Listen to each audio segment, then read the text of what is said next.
What happened to the days where when you caused somebody the slightest inconvenience, it got you tarred, feathered, and run out of a town? Like back in the 1700s, the local tax man would show up on your door, go knocking away, and the entire neighborhood was like, yeah, babe, let's go get the tar bucket. Fast forward to now, and instead of rising up against tyranny, we've got people willingly signing up for it. Not because they're being forced, not because their towns are fucking starving. Nah, these cucks are actually volunteering to become ICE agents. They're volunteering to become these horrible fucking human beings. For what, a $50,000 bonus and a fascist starter pack? So let me get this straight. Our ancestors flipped their shit over a penny tax on tea. But today, ICE can rip children from their families at airports, schools, hospitals, churches, and America's response is, hopefully they're okay. Imagine telling colonists in the 1700s, hey, in the future, we actually don't tar and feather our oppressors at all. You know what we actually do? We give them fucking pensions. So that's complicity. We literally, as a nation, went from give me liberty or give me death to give me a signing bonus and I'll deport my neighbor. And you bitches wonder why this country is literally rotting from the inside out. Now, I'm not gonna sit here and condone violence whatsoever, but what I will say is we currently have far greater methods than tar and feathers. That's all. That's all I gotta say. Especially for you corrupt, fuck-ass, nasty, disgusting, low-budget, stupid fucking cucks that we call ICE agents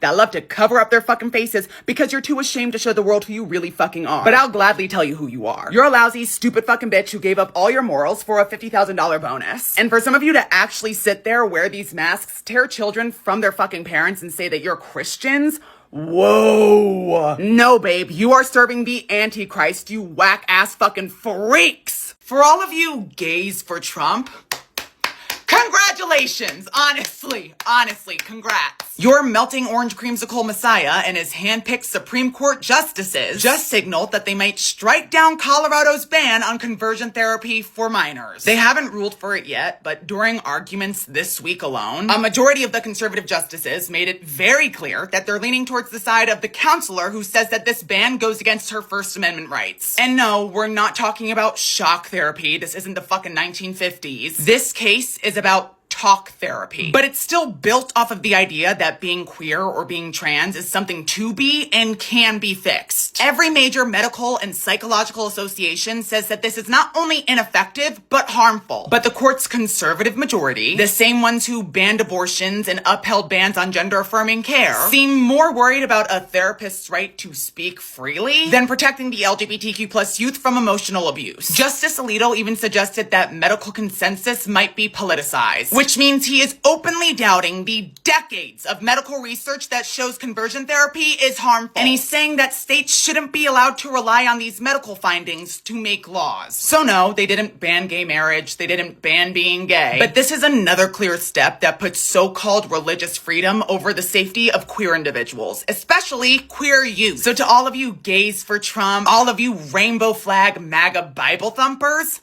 congratulations! You've helped empower a court that's debating whether telling queer kids they're broken is free speech. Tens of thousands of conservatives gathered in Arizona for Charlie Kirk's memorial service, which, by the way, was described by BBC as a ruckus political rally / mega church service. So essentially the service was giving Hillsong, but with more guns. And just down the street, people on Grindr, they were like, why the fuck is the server crashing? Down detectors showed huge spikes in outage reports right as Charlie Kirk's fan base pulled up to the service. Which raises the very plausible question of, were these people actually mourning or were they cruising for some DLD? One TikTok even showed sniffies, which if you didn't know is typically used as an anonymous gay hookup app, and it was lit up like a goddamn Christmas tree around the stadium they were holding the service. Imagine going to honor this fallen martyr just for you to be looking for discreet fun in the parking lot. And this wasn't just some random people trolling and making 1,000 accounts. This was a genuine surge. But this shit, like, it isn't new at all. Grindr literally admitted that there was a 66% jump in users in 2016 at the Republican National Convention. A 66%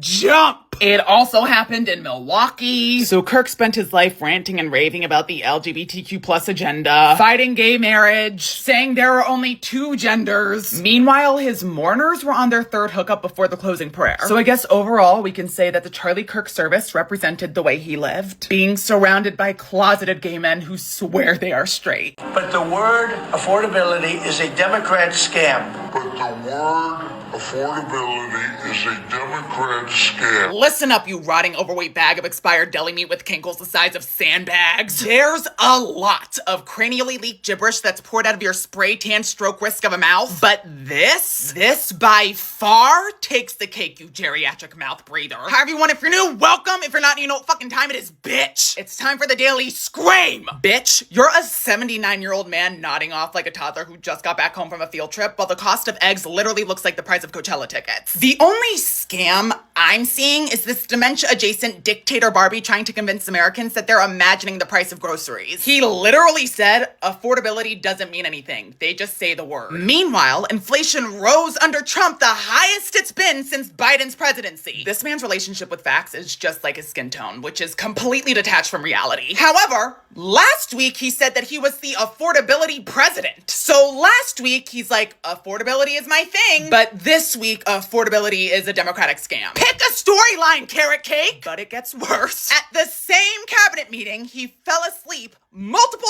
times on camera. Press Secretary Miss Caroline Leavitt said that he was just listening attentively. Yeah, I'm sure he was, with his eyes closed and his entire face sunken into his neck that looks like a pair of lips. This man should not be president. He literally acts like a retirement home escapee. So someone, please put this bitch on meds, get a muzzle on him, and get that bitch out of the fucking White House. Oh, I know this big back with sleep apnea, 5 chins, and Arby's grease-filled arteries is not the one talking right now. Donald, you waddle through a golf course like a melting ham. And you want to deny immigrants entry into the U.S. because they have health problems? Babe, you look like every pre-diabetic warning ad on late-night television. If diabetes was a demographic, you'd be the spokesperson. Trump's new directive allows visa officers to literally deny immigrants entry into the U.S. because they have things like diabetes, obesity, heart disease, mental health conditions, as if the US doesn't already run off of all of those things. And the best part is these visa officers aren't even doctors. The memo literally tells them to develop their own thoughts on what they think might cause future medical costs. What the fuck are these unqualified bitches supposed to do? Sniff out blood sugar levels? This man who looks like he's lived off of Diet Coke, McDonald's, and narcissism for the past 70 years all of a sudden wants to gatekeep healthcare? Trump banning people with diabetes is like a comedian banning people from laughing. Like, it's self-hate. And it's not even about health, it's about cruelty. This is a part of his ongoing campaign to deport anybody who doesn't look like they were pre-assembled in a Bass Pro Shop catalog. It literally said they can deny people for having conditions that could cost hundreds of thousands of dollars in care. Oh, really? So when is Trump gonna get deported for costing taxpayers hundreds of millions in golf, vacations, his gold ballroom? We're talking about people just trying to survive. Parents, kids, workers. And they're being told they're too sick for America by a man who looks like he gets winded just from standing up. The hypocrisy is like, it's insane. Because if being obese, old, and delusional disqualified you from living here, half of Congress as well as our president would be gone by Monday. So yeah, Trump, maybe sit this one out because you're one chicken tender away from a heart attack. Leave me